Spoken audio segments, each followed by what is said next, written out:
Halo kanca-kanca sedaya.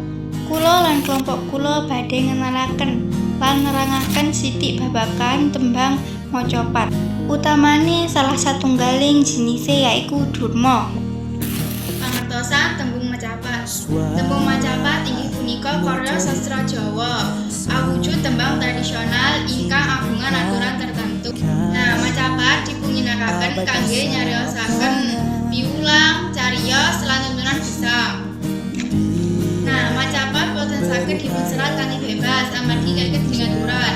Nah, aturane yaiku 1. Guru gatra. Guru gatra yaiku cacahing lari, guru wilangan cacahing wanda, lan guru lagu swanten pungkasan.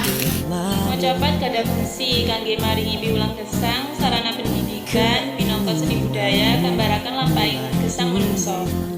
Sawetawis jinising macapat yaiku Asmambang, Mijil, Sino, Inanti, Asmarodana, Gabuh, Nandang Kula, Durma, Pangkur, Megatru, Pocu.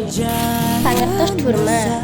Durma inggih punika tembung macapat ingkang gadhah watak tegas lan keras.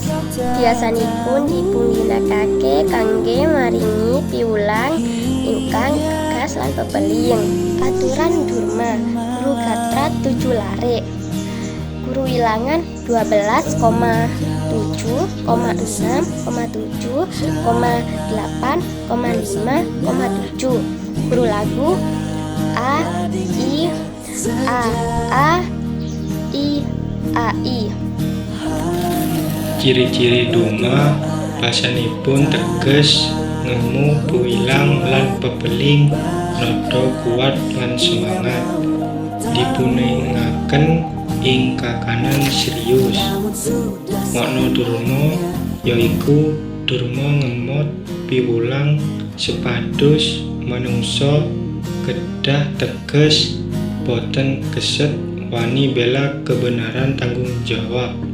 Nggih mekaten penjelasan babagan macapat lan durma saking kelompok kula. Makaten kemawon. Matur nuwun.